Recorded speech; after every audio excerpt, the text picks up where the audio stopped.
E aí tem o estágio do espelho, que é, como eu falei, a criança ela ainda tem um corpo muito fragmentado. E o estágio do espelho é essa fase que a criança começa a unificar o corpo. E a gente usa esse termo do espelho, né? Porque, não sei se vocês já repararam, até uma certa idade a criança não se reconhece no espelho. Ela se vê ali, vê que tem uma imagem, ela se estranha com essa imagem, mas ela não sabe, ainda não entendeu o que é ela que está ali. E tem até uma fórmula assim, de expressar isso, obviamente isso pode se dar de várias formas, mas é quando a mãe pega a criança no colo e vira e fala, olha você ali. Né? Isso faz parte do todo o estágio do espelho. E é importante marcar esse desejo da mãe, que está nessas sutilezas também, desejo pela criança. Para vocês entenderem isso, eu vou ilustrar com um filme. Não sei se vocês já viram Precisamos Falar sobre Kevin, mas é um filme que, vou tentar não dar spoiler, mas é um filme que desde o nascimento a mãe tem muita dificuldade de lidar com esse filho, a relação deles é muito complicada. E tem um momento que o filho ainda bebê, ele tá chorando, esgoelando, assim, e ela não sabe o que ele quer, ela fica tão incomodada com isso que ela pega o bebê e vai pro meio de uma obra ficar com o filho lá. Porque ela prefere ouvir o barulho da obra do que o barulho do choro do filho. Então esse é um caso, é um filme, né, fictício, mas é um caso extremo que ajuda a ilustrar o que é não ter esse desejo, né? Quando a mãe não tem desejo pelo filho, obviamente pode se desenvolver nas sutilezas também, isso perpassa muito questões inconscientes também, mas só para vocês entenderem o que eu estou querendo dizer com esse desejo da mãe pelo filho, né? E muitas vezes, assim, antes de engravidar, tem aquela famosa pergunta, né? É um desejo pelo filho ou é uma demanda? Então é muito importante entender isso, porque o desejo da mãe é fundamental para esse desenvolvimento da criança e acontecendo de uma forma saudável. E o estágio do espelho, né? Esse desejo da mãe é muito importante para a criança conseguir também unificar o próprio corpo. E quando ela unifica o corpo, é muito importante também ela se separar do corpo da mãe. Para exemplificar para vocês entenderem, por incrível que pareça, existem pessoas que ficam presas num corpo fragmentado, que são os casos, por exemplo, de esquizofrenia, né? Que o corpo fragmentado no sentido assim, psíquico, obviamente. Quando, por exemplo, as vozes invadem, né? A pessoa tem alucinação auditiva. É um pensamento dela que ela não está reconhecendo dela, está vindo de fora, né? Então essa noção do corpo muito fragmentado, que pode se dar de diversas formas, diversas opções disso acontecer, né? Então, é só para vocês irem entendendo a importância dessas fases, a importância do envolvimento da função materna nesse estágio da vida. E aí o complexo de intrusão é quando o irmão chega ao mundo, né? Essa criança aí que até então era filha única e começa a aparecer, chega o irmão. E é muito importante entender que é um momento muito angustiante para o filho que já está no mundo receber esse irmão. Vai despertar ciúmes e essa criança pode passar por diversos sintomas, né? E pode até ter certas regressões. Por exemplo, é uma criança que já tinha parado de chupar bico. Aí quando os irmãos chegam, ela volta a chupar bico, né? Então já tinha parado de fazer xixi na cama, ela começa a fazer xixi na cama de novo. Então começa a ter muito pesadelo e querer ficar indo para a cama dos pais. Então é uma fase muito angustiante lidar com esse irmão que está chegando. E quando a criança é principalmente muito pequena, né, ela tem dificuldade de simbolizar, porque a gente simboliza as coisas através da linguagem. E a criança muito pequena ainda não tem a linguagem bem estruturada. Então ela vai trazer muito isso para o corpo e para sintomas, porque ela não dá conta de falar o que está acontecendo com ela e o que ela está sentindo. Então é muito importante também que os pais ajudem a criança a simbolizar o que está acontecendo. No sentido de perguntar, você tá fazendo xixi na cama, por exemplo, que você tá ciúmes do seu irmão que chegou ou algo assim. Mas é no sentido de perguntar, tomando muito cuidado para não objetificar a criança, no sentido de falar por e por ela, né? A criança, ela é um sujeito e ela tem que falar sozinha. Então, quando os pais tentam ajudar a criança a simbolizar, tem que ter um cuidado também para não objetificar a criança nesse sentido de tentar falar por ela e não dar espaço para ela também dizer sobre ela. Mas como a linguagem às vezes ainda é muito precária nos primeiros momentos de vida, então a ajuda a simbolizar ela é importante.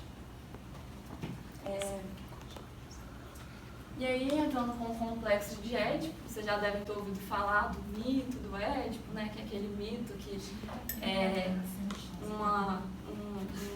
um rei, né, teve um filho, e aí ele escuta, né, essa premonição assim, de que o filho ia matar o pai e casar com a mãe. E aí ele vai e abandona o filho numa outra família, num reino muito distante, e aí essa criança cresce sem saber, né, de onde ela é, de verdade, de onde ela veio, e ela realmente mata o rei e casa com a rainha desse outro reino, que eram os pais dele. Verdade, então é um mito, né, grego, da mitologia grega, mas o que a psicanálise traz isso? Porque as primeiras relações assim, da criança se dão com os pais. E são relações, como eu falei, que envolvem impulsão, que envolvem satisfação. Então, os pais têm um amor ali, direcionado dos filhos pelos pais. Né? E às vezes a criança tem até dificuldade de lidar quando, às vezes, os pais estão sozinhos, né, juntos no quarto, ela quer bater na porta, ela quer invadir, ela quer entrar no meio. Ou quando os pais, né, estão dormindo, ela aparece lá no meio da noite com um pesadelo, querendo entrar no meio dos pais. Então, assim, essa tentativa de ela ocupar ou o lugar da mãe ou o lugar do pai na relação, com dificuldade de lidar com a relação dos próprios pais. E no complexo de Édipo é importante também agora entrar com a função do pai, que até agora eu falei muito de mãe, e cadê o pai, né? Então, a função paterna, ela tem isso que eu falei, né, de barrar e apontar caminhos. De barrar, quando eu falo barrar, é barrar o gozo da mãe. E aí eu vou explicar primeiro o que é gozo.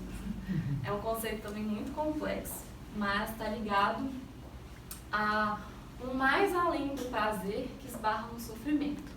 É como se fosse um prazer na dor, um prazer no sofrimento, são satisfações estranhas que a gente obtém na nossa vida e está ligado a um mais ainda que não se esgota. Ou seja, está ligada à noção de excesso e também à noção de compulsão. E é algo que nos paralisa e nos coloca em repetição. Tem até a famosa frase, né, compulsão à repetição. Então, o gozo, todos nós temos gozo, na psicanálise quando a gente fala gozo não é no sentido sexual, é nesse sentido. Todo mundo tem suas formas de gozar na vida, né? Mas, e a mãe tem um gozo materno também. E é muito importante que o pai barre esse gozo materno para a mãe não engolir esse filho. Esse gozo materno no sentido do filho ficar objetificado ali pela mãe. No sentido da mãe querer desejar pelo filho, querer ser tudo pelo filho, né? Tem até, já escutei em consultório, tem frases clássicas também, quando a mãe vira e fala: ah, eu sou só mãe, né? Você não é só mãe, você pode não trabalhar, mas você também é mulher, você também é irmã, você também é filha, tem outras funções na sua vida, e é muito perigoso quando a mãe é só mãe. Esse gozo materno dela tem que ser barrado. Ou quando a mãe vira e fala, eu já escutei isso também, eu sou só o meu filho. O que é pior ainda, porque ainda está havendo uma dificuldade de separação aí entre a mãe e o filho. Isso é muito perigoso psiquicamente falando. Então é muito importante que o pai barre o gozo materno. Por que o pai vai barrar o gozo materno? Porque é algo que vem no discurso da mãe para mostrar para a criança que a mãe deseja para além dela. Né? Não necessariamente, como eu falei, é função. Então não necessariamente é o pai. Né? Pode ser um namorado, pode ser outra coisa, pode ser um trabalho. Mas são coisas muito sutis. É quando a mãe vira e fala assim: não posso ficar com você agora, eu tenho que trabalhar. Ou então seu pai está chegando. Então, para mostrar ali que a mãe não tem só a criança, tem outras coisas na vida dela, tem outras pessoas, e é muito importante que isso venha também no discurso da mãe o tempo inteiro. E isso, então a mãe tem que mostrar que ela deseja para além do filho e que o filho é aquém de preencher essa falta. Né? Não vai ser o filho que vai preencher isso. E aí que vai introduzir a noção de falta, que é extremamente importante, né, pro psiquismo. E aí eu vou entrar um pouco com falta e desejo, né? Por quê? A gente só deseja porque algo está faltando. Então, nós nos tornamos sujeitos do desejo. Quando eu falo sujeito, é uma expressão da psicanálise que quer dizer que são pessoas marcadas ali pelo inconsciente. Então não assustem se eu usar muito sujeito aqui. Estou até tentando evitar para ficar uma linguagem mais acessível. Mas nós somos sujeitos do desejo, né? E a gente só é sujeito do desejo porque existe a falta. E a falta começa aí, essa falta da mãe, que a criança não preenche, né? Tem uma coisa ali que barra.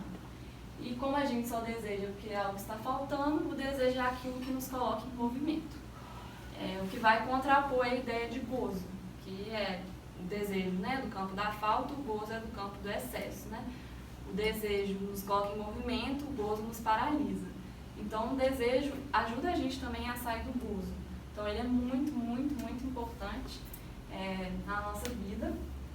E por incrível que pareça, também existem pessoas onde essa falta não foi inscrita psiquicamente, né? Desde esses primeiros momentos da relação da função paterna e da função materna, que são os casos de psicose, onde não é sujeito do desejo, né? O sujeito ele fica objetificado no gozo da mãe. E aí não tem a falta, e isso é muito perigoso, porque o sujeito vai ficar muito preso ao gozo. Então são pessoas que têm muita dificuldade com o simbólico, então tem diversas coisas, não é o que eu quero entrar aqui, mas só para vocês entenderem que o desejo é muito importante, eles nos tornam sujeitos da nossa história e nos tira dessa posição de ser objetificado no gozo do outro, né, no desejo do outro também. Então é muito importante a falta. E entrando aí, né, de novo, voltando a essa questão do barrar o gozo materno, só enfatizando, né, porque esse gozo materno que existe de fazer da criança um objeto da mãe, né, como eu falei. E a gente usa essa metáfora na psicanálise, que é como se fosse uma boca de crocodilo aberta que está pronta para engolir o filho. E a função do pai seria essa barra que é colocada na boca do crocodilo, né, para não deixando que esse filho seja engolido. E lógico. A mãe é o crocodilo. Exatamente. E como eu falei, são funções, repetindo para quem chegou depois, eu estou falando de funções materna e paterna, que não necessariamente a função materna é cumprida pela figura feminina e não necessariamente a função paterna é cumprida pela figura feminina, né? São funções que podem ser cumpridas de diversas formas. E voltando, só para enfatizar, que é uma coisa que tem que vir no discurso da mãe, nas sutilezas, né? E na psicanálise a gente até usa uma expressão que é o nome do pai, porque esse nome, né, vem justamente de algo que vem no discurso da mãe também. E o mundo de hoje é um mundo que a gente pode falar onde há um declínio do nome do pai, um declínio da função paterna, ou até um mundo onde não existe o grande outro. O grande outro também é um termo da psicanálise, que fala que é um grande outro associado à cultura e à linguagem, né? E é um grande outro que representa uma autoridade simbólica, que está com essas leis simbólicas, né? E que normalmente está associado aos nossos pais. Os nossos pais representam esse grande outro de autoridade para a gente. E hoje é um mundo onde não tem esse grande outro, porque os pais estão tendo muita dificuldade de se colocar nessa posição de autoridade também. Onde está tendo um declínio dessa função paterna, né, de um pai que entra para barrar, um declínio do nome do pai. Nesse sentido também de algo que não está vindo mais tanto assim do discurso da mãe. E isso é perigoso, e por isso mesmo que surgiu esse termo, né, parentalidade, porque não está vendo essas funções mais de forma tão clara e independente de quem for exercer, é importante que elas existam.